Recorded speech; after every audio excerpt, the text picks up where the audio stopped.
Shalom, selamat datang di program Renungan Harian Kristen.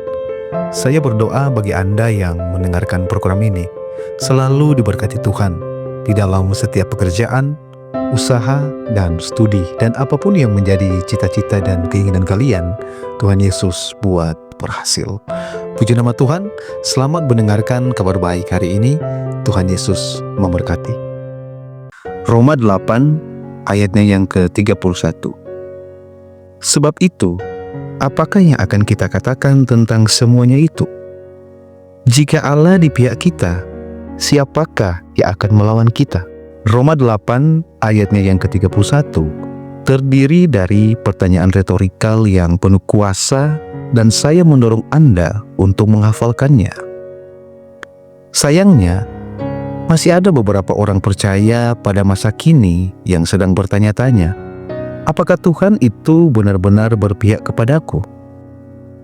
Sahabatku, firman Tuhan tidak mengatakan bahwa Tuhan mungkin berpihak kepada kita atau semoga Tuhan berpihak kepada kita. Firman Tuhan hanya berkata, jika Tuhan di pihak kita, siapakah yang akan melawan kita? Memang benar, jika Tuhan di pihak kita, lawan mana yang berhasil melawan Anda? Jika Tuhan sendiri berperang untuk Anda, membela dan membenarkan Anda, kesukaran atau musuh mana yang tahan melawan Anda? Tidak ada. Namun muncul pertanyaan dalam diri Anda. Bagaimana mungkin Tuhan ada di pihak kita? Bahkan meskipun saya adalah seorang Kristen hari ini, saya masih gagal dan tidak dapat memenuhi standar kudus Tuhan.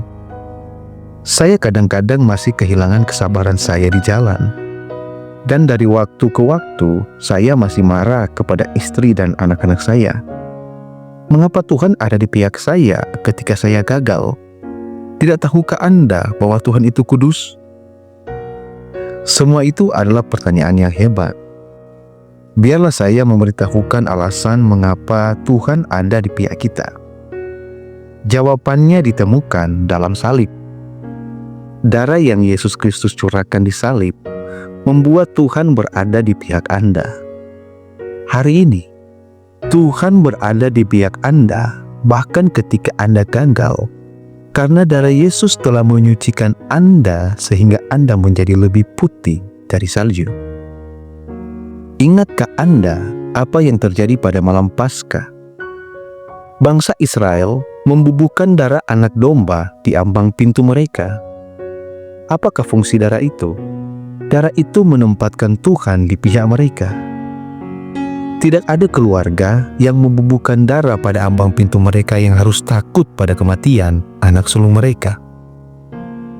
Pikirkanlah tentang hal ini sesaat. Apakah anak-anak sulung Israel diselamatkan pada malam itu karena perilaku dan tingkah laku mereka yang sempurna, atau mereka diselamatkan karena darah anak domba? Tentu saja itu karena darah anak domba. Dengan cara yang sama, Tuhan tidak memberkati Anda berdasarkan perilaku dan tingkah laku Anda yang sempurna. Ia berpihak kepada Anda hari ini karena darah dari anak domba yang sempurna, yaitu Yesus Kristus.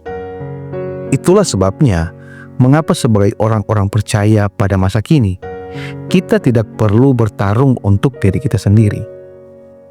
Saya ingin mengatakannya demikian. Jika Tuhan di pihak Anda, siapa yang berhasil melawan Anda? Ingatlah selalu bahwa Tuhan berada di pihak Anda hari ini karena darah Yesus. Kekudusan dan kebenarannya yang ditakuti manusia sekarang ada di pihak Anda karena darah Yesus. Kemurahannya yang tidak Anda upayakan ada di pihak Anda, dan seluruh sumber daya surga adalah milik Anda karena darah Yesus. Nah, siapakah yang berhasil melawan Anda? Sebutlah itu penyakit, wabah, pemberi utang, tuduhan jahat, gosip, atau hal-hal buruk lainnya. Anda harus percaya bahwa mereka atau senjata-senjata itu tidak akan berhasil melawan Anda. Karena apa? Karena Tuhan ada di pihak Anda. Jadi percayalah bahwa jika Tuhan di pihak Anda, tidak ada senjata yang ditempa untuk melawan Anda yang akan berhasil melawan Anda. Mari kita berdoa. Terima kasih Tuhan karena Engkau berpihak kepadaku dan di pihakku hari ini, karena darah Yesus yang dicurahkan untukku. Kekudusan, kebenaran, dan kemurahan-Mu ada di pihakku, dan seluruh sumber daya surgawi adalah milikku. Bukan karena kebaikanku, tetapi karena darah Yesus saja. Tolonglah aku untuk mengingat bahwa karena darahnya berguna bagiku selamanya, Engkau selamanya di pihakku dan bekerja untuk kesejahteraanku. Haleluya. Amin. Puji nama Tuhan saudara. Kita telah mendengarkan kabar baik hari ini dalam program Renungan Harian Kristen. Doa saya, Anda selalu diberkati, selalu sukses, dan selalu menjadi berkat buat banyak orang. Sampai bertemu kembali di program Renungan Harian Kristen yang akan datang. Tuhan Yesus memberkati.